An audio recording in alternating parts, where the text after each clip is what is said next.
Marcus sat in the back corner of his high school classroom, his eyes fixed on the notebook in front of him. While other students chatted loudly about their weekend plans and their dreams of success, Marcus remained silent. His classmates had labeled him early on, the quiet kid, the loner, the one who never spoke up. They mistook his silence for weakness, his reserve for fear. But they didn't know what was happening beneath that calm exterior. Every day after school, while his peers were posting on social media about their ambitions and talking endlessly about what they would accomplish someday, Marcus walked to the public library. There, in the computer section, he taught himself to code.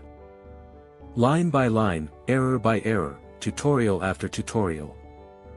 He didn't announce his goals on social media. He didn't tell anyone what he was working on. He simply showed up, day after day, learning in silence. His fingers moved across the keyboard with purpose while others moved their lips with promises. One afternoon, his classmate Derek cornered him in the hallway. Derek was everything Marcus wasn't: loud, popular, always the center of attention. "Hey, Marcus, why are you always so quiet? Got nothing to say? No dreams, no ambitions?"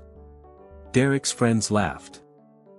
Marcus looked up, met Derek's eyes for a brief moment, and simply walked away. He could have explained. He could have defended himself. But he had learned something powerful: words without action are just noise, and the loudest person in the room is rarely the most dangerous. That same Derek loved to talk about his future startup idea. Every week, it was a different pitch, a different revolutionary concept. He'd spend lunch periods describing his vision to anyone who would listen, promising that one day he'd be a young millionaire. He created elaborate presentations and even made a flashy Instagram page for his upcoming company. But months passed, and nothing materialized beyond the talk. The ideas remained ideas, trapped in the prison of perpetual planning. Meanwhile, Marcus's silence grew more intentional. At home, his younger sister once asked him, "Why don't you talk more? Don't you want people to like you?" Marcus smiled gently and said, "I'd rather be respected for what I build than liked for what I say I'll build." His mother overheard this conversation and felt a surge of pride. She had always worried about his quietness, but now she understood: her son wasn't silent because he was empty, he was silent because he was full of purpose. 6 months into his coding journey, Marcus built his first application, a simple tool that helped students organize their study schedules more efficiently. He didn't announce it.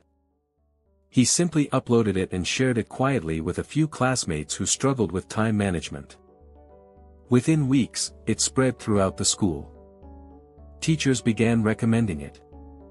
Students who had never spoken to Marcus before approached him with gratitude. "Did you really make this?" they'd ask, surprised.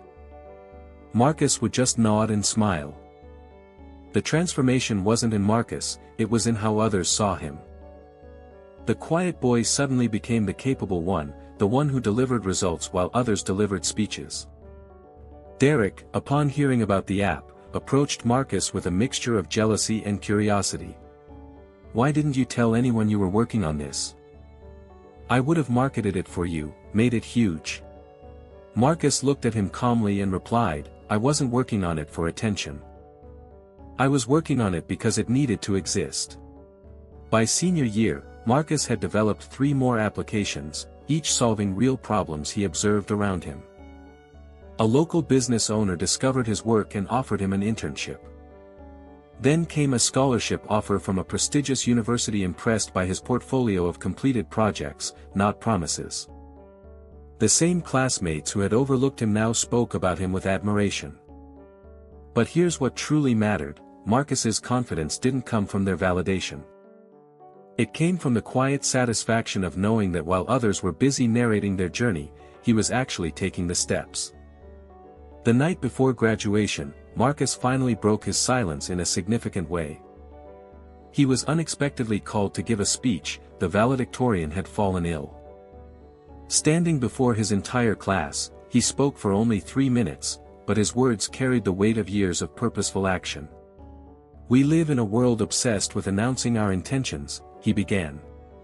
We post about our goals, we talk about our dreams, we promise ourselves and others that we'll achieve greatness. But I've learned something these past 4 years: the universe doesn't reward announcements. It rewards action. The person who talks about writing a book for 5 years is no closer to being an author than the person who never mentioned it. But the person who silently writes 1 page every day for a year, they're published. He continued, I'm not saying don't share your journey or inspire others with your goals. I'm saying don't let the sharing become a substitute for the doing. Don't let the comfort of talking about your dreams prevent you from the discomfort of pursuing them.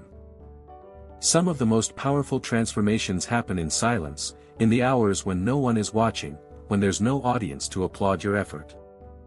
That's where real growth lives, in the unsexy, undocumented daily disciplines that no one sees but everyone eventually notices. Marcus paused, looking across the faces of his classmates. I was the quiet kid. Many of you didn't know my name until recently. But my silence taught me something invaluable: your results will always speak louder than your words ever could. So speak less, do more. Let your life be so loud with accomplishment that your words become unnecessary. And when you do speak, let it be from experience, from lessons learned in the arena, not from the sidelines. Thank you. The auditorium erupted in applause, but Marcus barely heard it. As he walked off the stage, he felt the same calm determination that had carried him through those solitary hours at the library. He had proven to himself what he always suspected: that quiet consistency beats loud inconsistency every time, that invisible preparation leads to visible success, and that the most inspiring stories are written not with words, but with actions. Years later, people would ask Marcus about his success as a young tech entrepreneur. They'd want to know his secret, the one thing that made the difference. And he'd smile that same gentle smile and say, I just learned early that talk is cheap, but building is priceless. While others were perfecting their elevator pitch, I was building the elevator.